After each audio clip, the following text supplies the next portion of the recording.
Okay. All right. Well, thank you for coming tonight. The presentation is on abandoned railways and how they're being revitalized. And so I will let Dr. Chase start. Okay. Well, greetings, everyone, and thank you for joining me tonight, this afternoon, I guess. The program, as Chris said, is on abandoned railways, coming back to life. I just want to give you a kind of a feel for what we're talking about here. In the 1950s, early 1950s, there were about 130 Class 1 railroads. Those were Class 1 railroads that basically had a profit, gross profit of $1 million at that time. It's more like today would be maybe 500 million. Today we have 4 Class 1 railroads in the United States. There's CSX, there's Norfolk Southern, Burlington Northern, Santa Fe, and Union Pacific. How did this happen? Where do they all go? Kind of like Pete Seeger's folk song in the 1950s, where have all the flowers gone?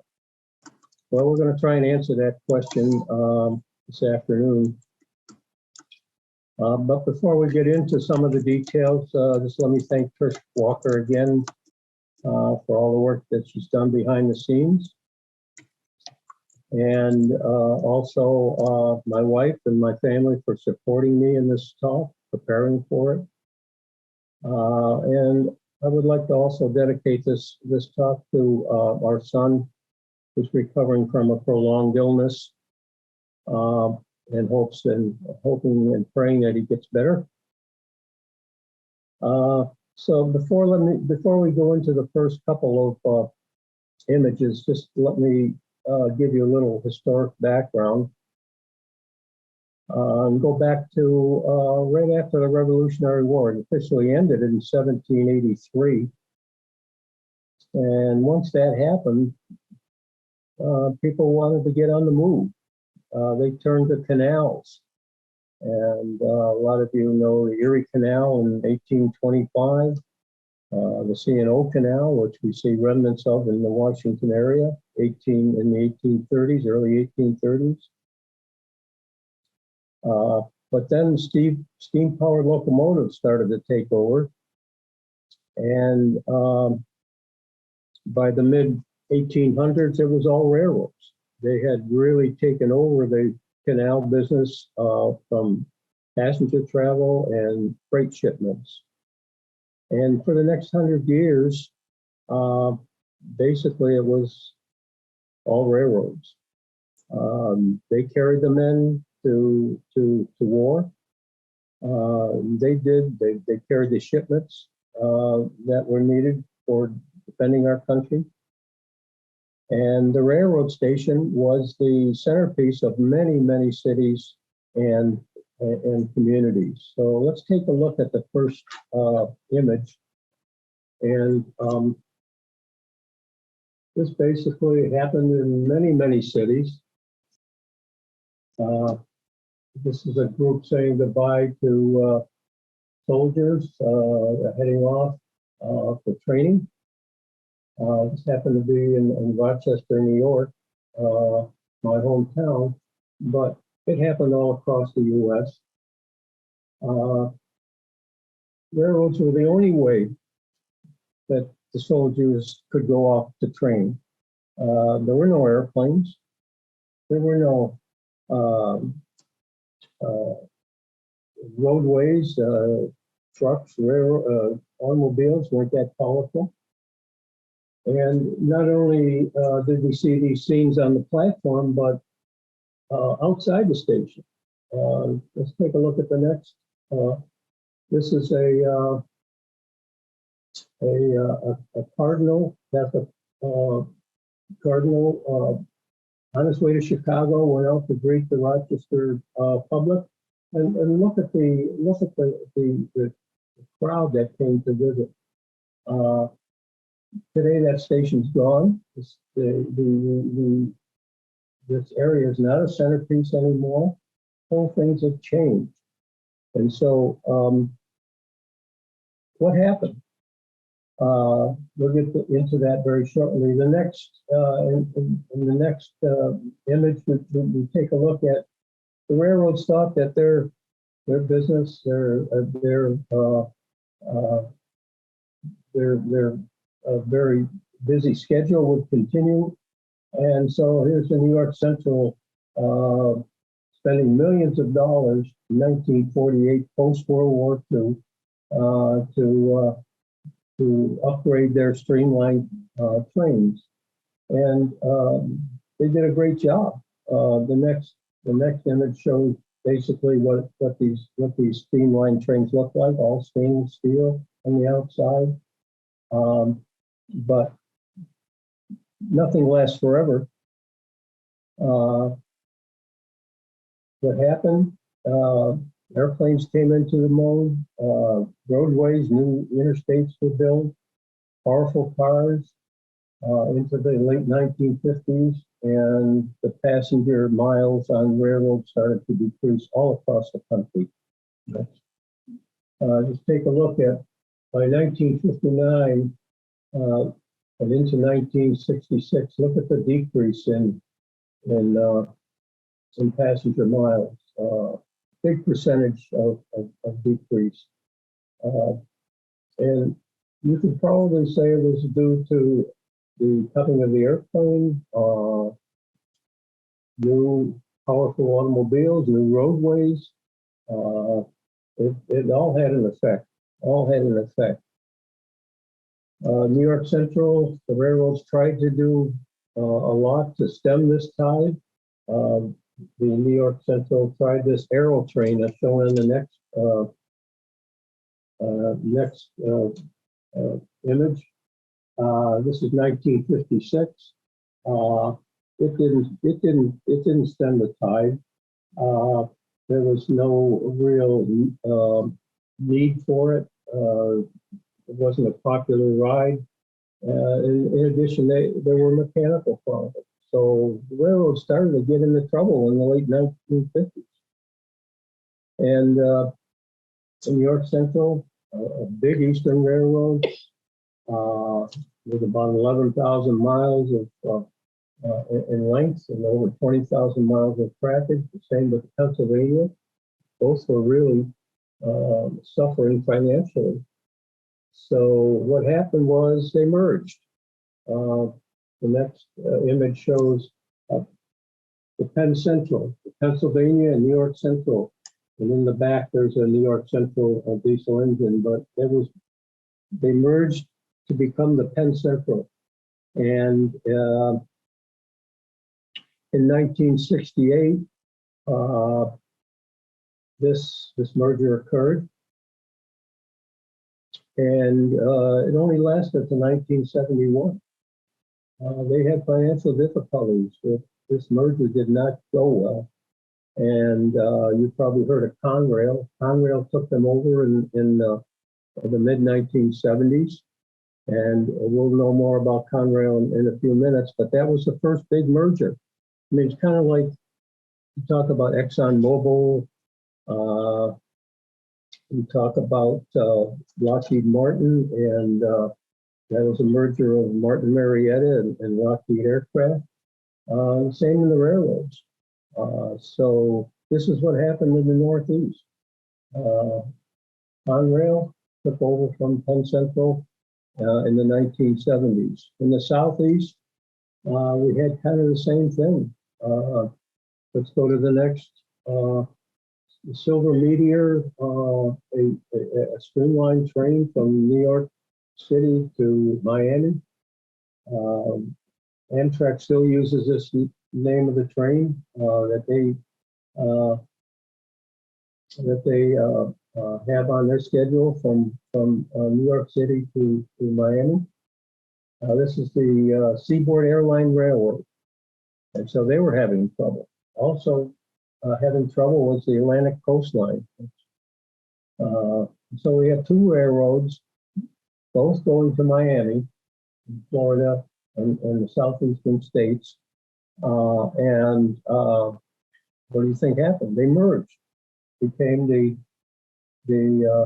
let's go to the next one, the Seaboard Coastline. And this is an image off the timetable of 1970. So over a period of maybe 10 years or so, late 1950s, early 1970s, a lot of mergers were in the offing.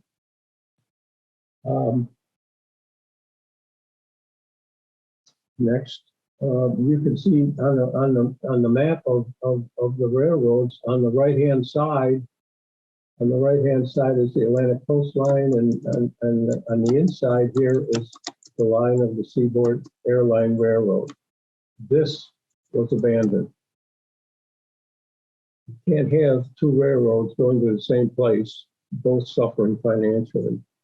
So in addition to the Northeast, we had same merger conditions in the Southeast, and essentially they became the Seaboard Coastline, and with the addition of the Louisville-Nashville Railroad, it became the Seaboard System. So we've got Conrail, we've got Seaboard Systems, and now as kind of the big umbrella or holding company, if you will. Let's take a look at the next image, and we'll talk about one more merger. This was taken in Potomac Yards, but this is the Chessie system with the sleeping kitten logo, kind of unique, but that's how they advertise. Conrail engine over here to the left of the image, and Chessie system now was a combination of the C&O, Chesapeake and Ohio, Baltimore, Ohio, and the Western Maryland Railroad, kind of all mid-Atlantic railroads. It wasn't long before the two major systems, the private sector systems, Chessie system and the Seaboard system, combined to form the CSX Transportation Company. And when the next image we see that CSX train in the 1980s coming through Alexandria, big 4,400 horsepower engines, and in the next image we could see the result of the CSX. This is Potomac Yard. They didn't need this yard anymore because the railroads that they needed to switch now were all under one umbrella, the CSX umbrella, and they did all their switching in New York State or Pennsylvania or Maryland, and they would just breeze right through. Didn't need it. So the late 1980s, the Potomac Yard shut down, and if you go over there now, what you see is the Potomac Yard Center, the shopping mall. Let's go to the next one. You'll see residential areas like this is all what Potomac Yard used to be. There, in the early 2000s, there were residential areas as well as parks, and they haven't finished expanding yet. It's amazing what growth is taking place there.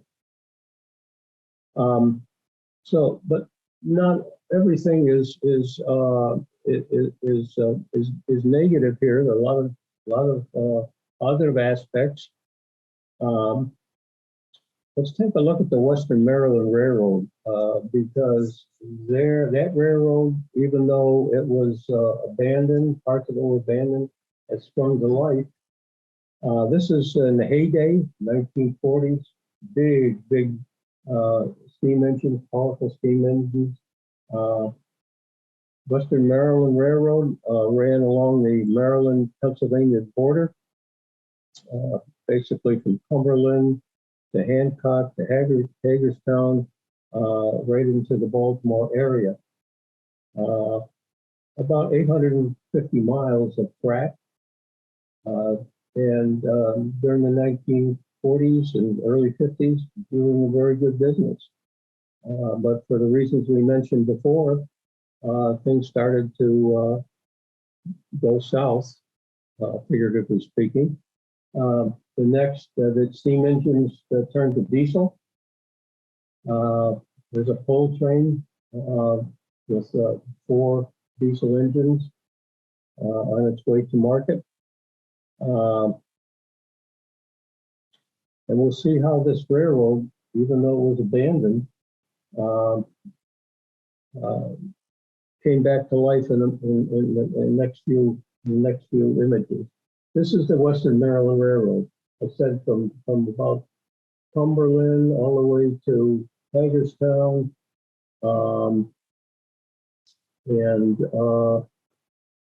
Frederick was there and into the Baltimore area. But you see right here, if you can see just below the Western Maryland, there's on the other side of what is the Potomac River, is the Baltimore and Ohio Railroad. You can't have 2 railroads basically paralleling each other. And in the next image, it kind of shows that a little bit more graphically. I apologize for some of the markings here that on the map that I used, but here's the Western Maryland up here around the Hancock area, between Hancock and Hagerstown, and below is the Baltimore and Ohio. Now, when CSX took over, they said, we don't need the Western Maryland Railroad up here in this section. We'll go with the Baltimore and Ohio. And so they were all under the CSX umbrella, at the time the Chessie system umbrella, at Chesapeake and Ohio, the Baltimore and Ohio, Western Maryland.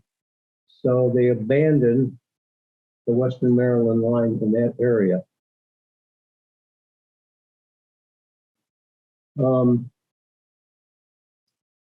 What happened to that line? We'll talk about some very interesting things here, and basically that's where the title of this talk came from. Things are springing back to life. There's a Western Maryland Scenic Railroad, basically centered out of Cumberland, Maryland, all the way to Frostburg. About 16 miles long. We've taken it, and I'll show you some images of this very pleasant ride. So this is the western part of the former Western Maryland Railroad, right here from Cumberland to Frostburg. Next. It's headquartered out of Cumberland, Maryland, in the historic railway station built in 1913 by the Western Maryland Railroad. Preservation Society manages it, and it's on the National Register of Historic Places. Next. This was the engine. It has the Western Maryland logo on it, but it's the Western Maryland Scenic Railway. Nothing to do with the Western Maryland Railway that was abandoned. And there's the railroad station there in the background. So we're about to get on. Next. Beautiful cars, all streamlined cars, stainless steel on the outside, and very comfortable.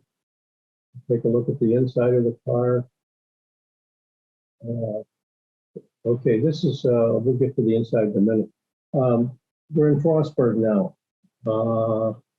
16 miles away. The engine has to now, that led the train in, has to go and now go back to what was the rear of the train for the trip back to Cumberland. Very interesting setup to watch. And they welcomed the passengers. They were very cordial and helped us understand what was happening. This is the train in Frostburg, just about to head out.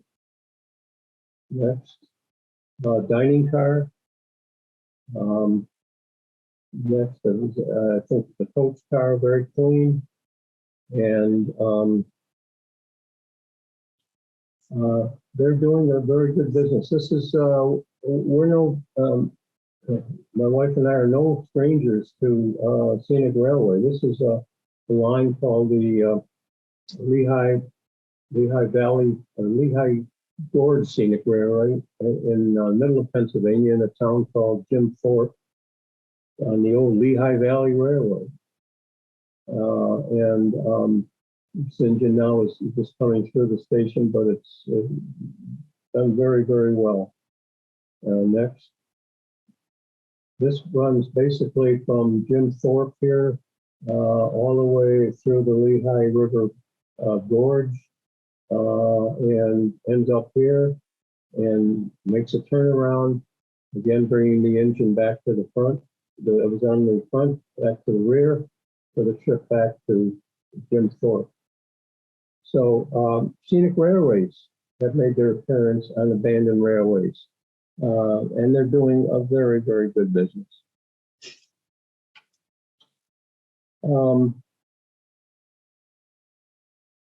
This is now in the center of the Western Maryland Railway along the Pennsylvania line.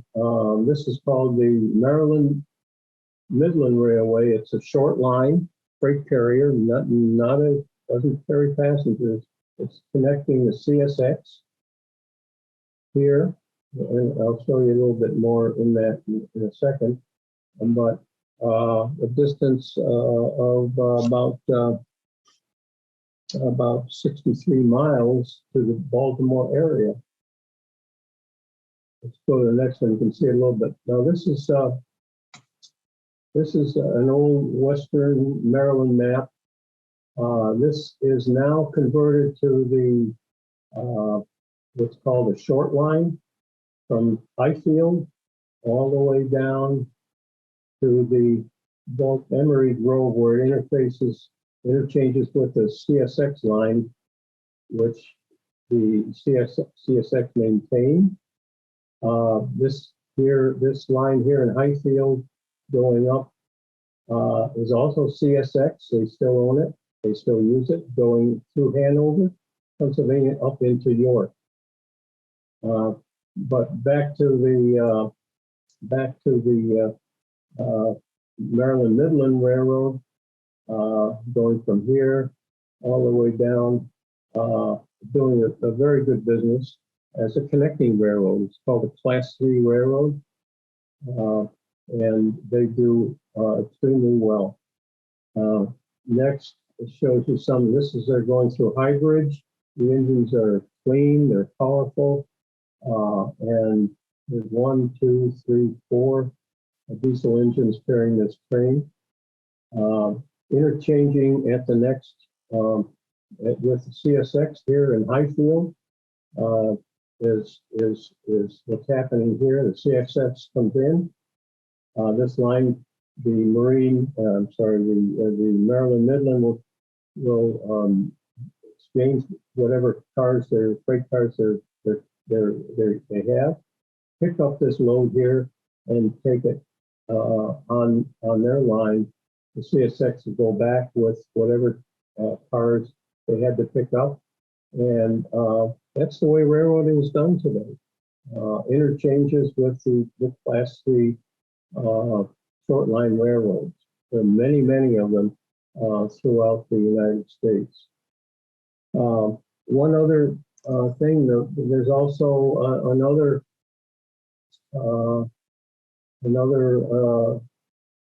interesting thing that happened to the Western Maryland Railroad, this Western Maryland Rail Trail.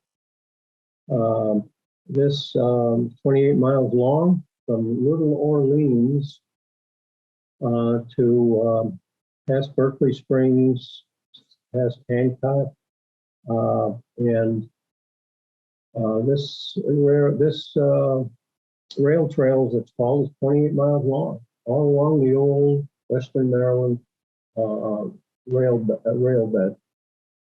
I think the next this shows before it was paved. This is the old rail bed of the Western Maryland Railroad. And the next shows what it looks like now. Kind of interesting series of tunnels, and there's one tunnel that's about a little over 4,000 feet long. The path, the rail trail doesn't go through this tunnel because it seems that the tunnel is full of bats. I wouldn't go through it either. So it goes around that tunnel. So let's just take a look at the Western Maryland Railroad and just recap what we've seen. Okay, on the western end of the Cumberland to Frostburg is now the Western Maryland Scenic Railroad. Little Orleans to Big Pool is the rail trail I just talked about, Western Maryland Rail Trail. And now we'll pick up the Maryland Midland here, going from Highfield, right here, where it interfaces with the CSX line. The CSX now owns this.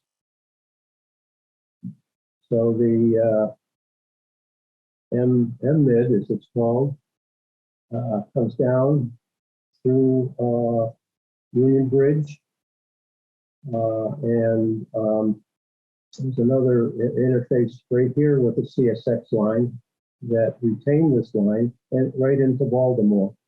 So I think this is a good illustration of what happens when Western Maryland Railroad was abandoned, and now we see it as a part of it is a scenic railway, part of it is a rail trail, and part of it is a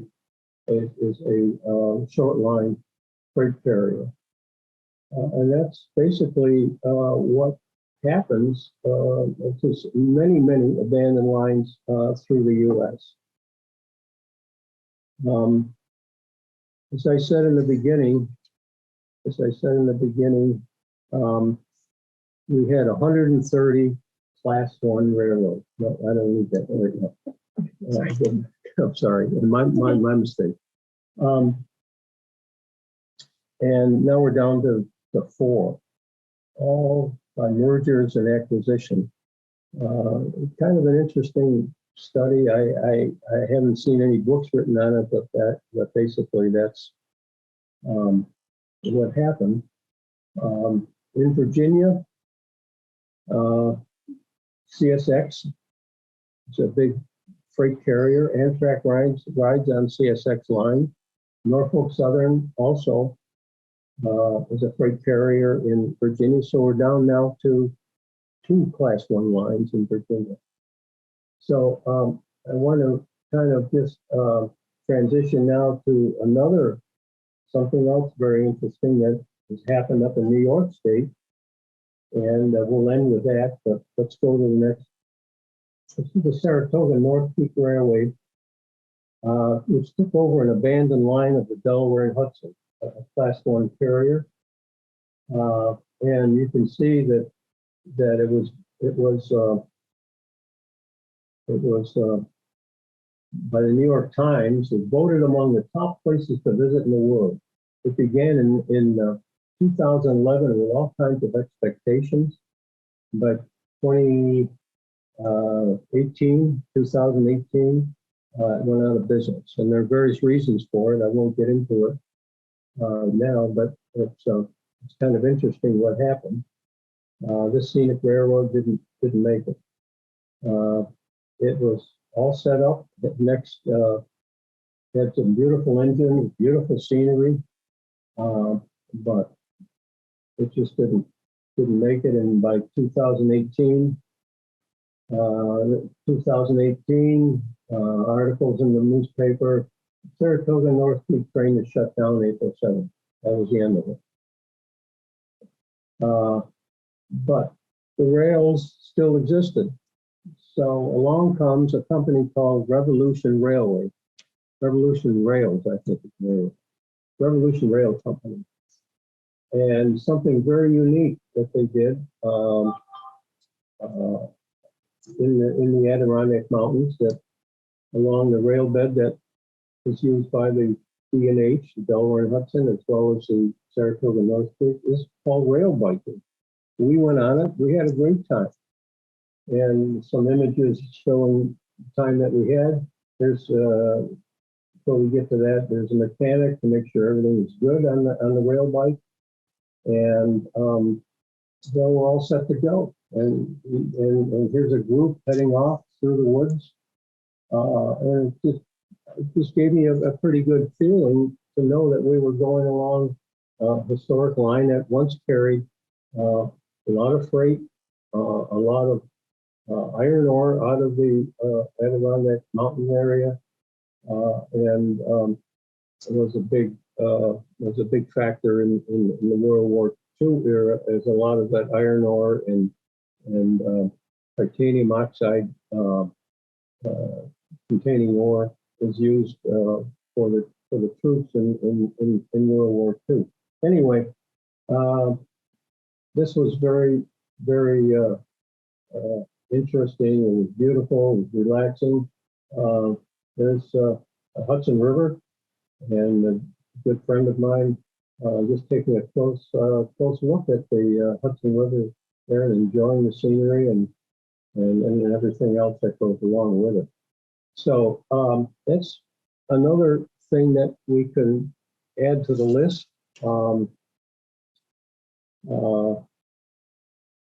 We've seen these abandoned railways turn to running paths, shopping centers, residential areas, scenic railways, short lines, and now rail biking. And I'll just close with one. This is in Alexandria along the Orinoco Bay area. And this is an abandoned line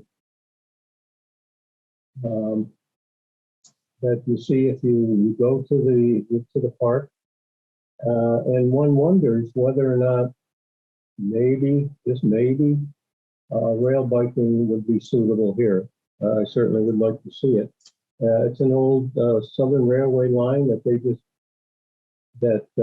basically fed the brought coal to the Potomac River Generating Station, and that's been shut down. So this line is abandoned. What are we going to do with it? Maybe rail biking. Okay, thank you very much. I'll take any questions. Okay.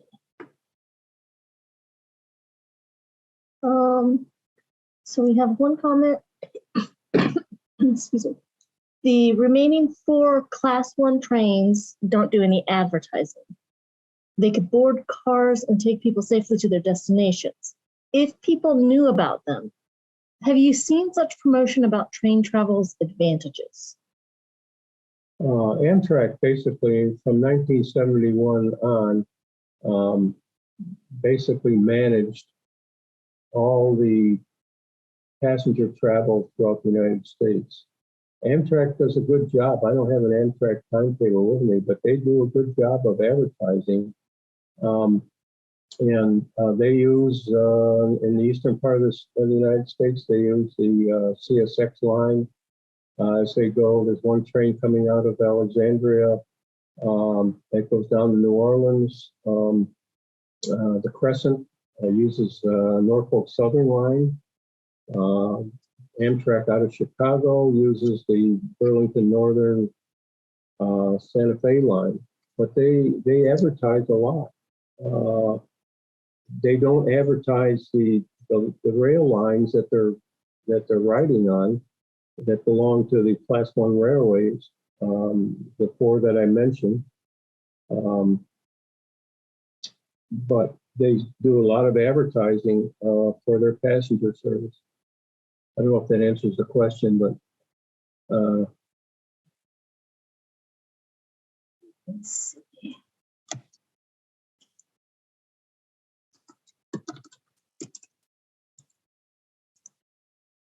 Okay. I'm just checking the chat right now to see how that is. Yeah. We have one on-site. You have a question? Could you elaborate, please, on the Saratoga line of the North Creek? You said there were things that were happening up there. Yeah, what was the question? The question has to do with the Saratoga North Creek line. How are they utilizing that? They're utilizing it for rail biking, and as I understand it, there is in the works another scenic railway that will go south of where we see the rail biking now into Saratoga Springs, New York. So bottom line, another scenic railway is or tourist line as it's called, or it's also called a heritage line, is springing up, and hopefully we'll see what happens this summer. But that line from Saratoga Springs all the way up to North Creek has a tremendous potential. It's very scenic and a very popular area in the summertime. So we'll see what happens. So I am curious as to why why the one scenic railway failed. Oh, good question. Actually, I've written a small book on this because I looked into it. Why did it fail? It failed, I think basically, I was going to bring it along, but I didn't, for a couple of reasons, main reasons. Number one, they were headquartered not out of the area where the railroad operated, they were headquartered out of Chicago. And it was basically a holding company, and they paid very little attention to housekeeping, very little attention to the relationship with the local communities.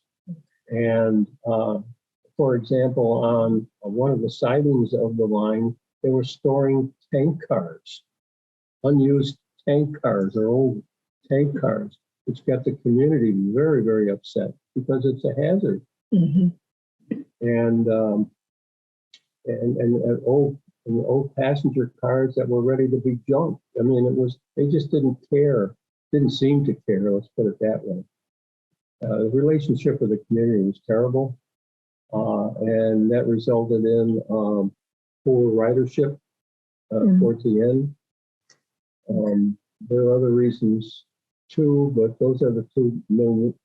Sometimes these railroads, these scenic railways will carry enough freight. They can carry freight. They're authorized to carry freight.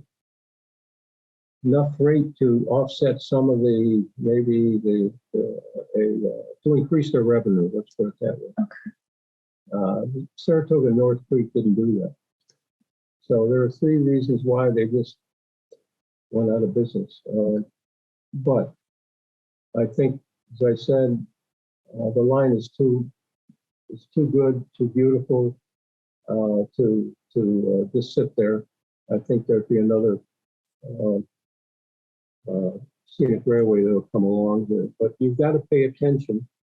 I mean, I showed the Western Maryland Scenic Railway, how neat they were, locally owned, locally operated. I showed the Lehigh Gorge Scenic Railway, locally operated, and they paid attention to everything. Jim Thorpe, the beautiful community, very clean, and there wasn't a trace of what I saw on the Saratoga North Creek. Community didn't want to have anything to do with it. One other question. Have you heard much about bicycles using unused railroads? We used one track in upstate New York that had bicycle cars as a fun family opportunity. Do you think we could see that type of use at Potomac Yards? Well, Potomac Yard doesn't, I mean, that's all, the tracks are all out now. And CSX didn't need them, as I said, for reasons. They weren't doing any switching there. They owned all the railroads north and south. And so they just went right through. They had the powerful engines to do that. So they pulled the tracks up, sold it off to a real estate development firm, and moved the tracks, the CSX tracks, over toward the river. You see them now basically very close to the metro tracks. In fact, they're building a new metro station there. It's kind of interesting. It's going to be the Potomac Yard metro station. So there are no tracks there. I think maybe the questioner wanted maybe the Orinoco. Yeah, I was wondering if maybe that was. Yeah, I would Slide. say that would be, but I don't know. It's something that has to pass through a lot of political hurdles, I think. Yes. But So- it looks pretty good. I mean, How long is the, on Orinoco, how long is that section? well, I think we talked about that last time, maybe, I'm not sure. I would say a couple miles. Okay. Miles. It goes from here through, crosses over Madison, Montgomery, and all those. They've got a lot of townhomes there, Yes. and then comes past the power station on Royal. Mhm. Royal Street, I think, the end of Royal Street. And that power station is going to be torn down. What Mhm. happens to the tracks there, I don't know. But as of right now,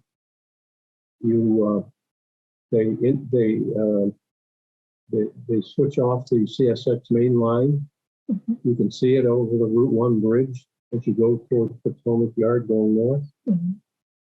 Very interesting to see. But this right through here, usable potential for rail biking might be a mile and a half or 2 miles. I would say. One other question that came.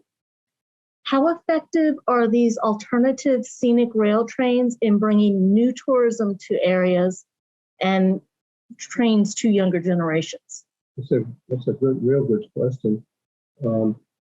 Excuse me. They can be very effective. They were very effective. Certainly, the Western Maryland Scenic Railway has brought a lot of tourism. They have all kinds of they have mystery rides. They have fall foliage rides. It really all depends on the management. And I would say if they weren't bringing people to Cumberland, Maryland, to ride that train to Frostburg, they wouldn't be in business now. And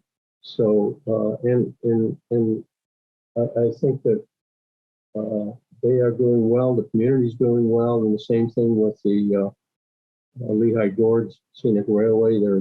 There are many scenic railways throughout the country that are doing well and bringing people to the area because people love to ride trains. You don't hear about it, but there are a lot of people, and maybe the younger community too, who haven't experienced riding a train. It gets a big kick out of it. We went up to the Western Maryland Scenic Railroad. I took 2 or 3 of our grandchildren, my wife and I. They loved it. They loved it. Mhm. And then the rail biking. That was my grandson on the train there, on the rail bike. They loved it. Another question just came in. Are there any organizations dedicated to the history of abandoned rail lines, especially in the Virginia, Maryland area? I would say not. I haven't run across them. I try to keep up with things. I haven't seen any.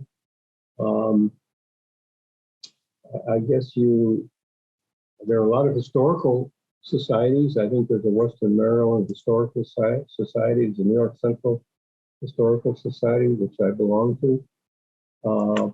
And I don't recall it ever coming up to dig into and try to analyze what happened. It just doesn't happen. I mean, it's like, why did ExxonMobil, was that merger? Was there a book on it? I don't know. It all comes down to, I think, the way our economic system and how we can improve profitability. And, you know, if the companies are not doing well, maybe mergers are the answer. But looking back at it, I don't know. I have never seen it. To answer your question, I don't know of any. Okay. So that finishes the questions. Okay. So thank you Well, for thank coming and you. presenting this. It fits in very well. We have a theme of sustainability where we're trying to do programming related to that. And I think this fits in perfectly because reusing that line as a rail bike, I personally think that would be very cool. I would be the first one on there. Yeah, I mean, certainly they'd have to do some rehabbing of the line to get the permission of the city council and the owner of the line. It's now owned by Norfolk Southern. They'd have to buy it. But yes, Are most of these tracks within a park area? Would you put a children's train, you know, Sure. for young children going yeah, around? you could. Yeah, you could put a young. Yeah, you could That do. would get children more interested in train travel. Yeah, you could. It just Japan's sits going there. great guns as far as building more trains and train stations. There's all kinds of potential. Mm. I love it. I just go there and I look at it and down. It's kind of interesting. And this line goes around, comes across. I want to say, I forgot the name of the street. But anyway, over here is the old Robinson Terminal. Is it Bashford Lane? Bashford Lane, yeah, I think, no, it's not No. Bashford Lane. This is the old Robinson Terminal. It was taken down. Now is Alex Renew, the water project. Uh-huh. Yeah. And so then on the other end of the line is that Potomac River Generating Station that's also coming down. Hasn't come down yet, but it's sometime this year. So Alexandria is in the midst of a lot of changes, and I think if they thought seriously about this, they could come up with some ideas. Well, thank you very much for doing this presentation. My pleasure. And Thank everyone for attending. yes. And so we will close it down now. And just know that the video will be placed on our YouTube channel. So you will be able to review it again if you choose to do so. Thank you.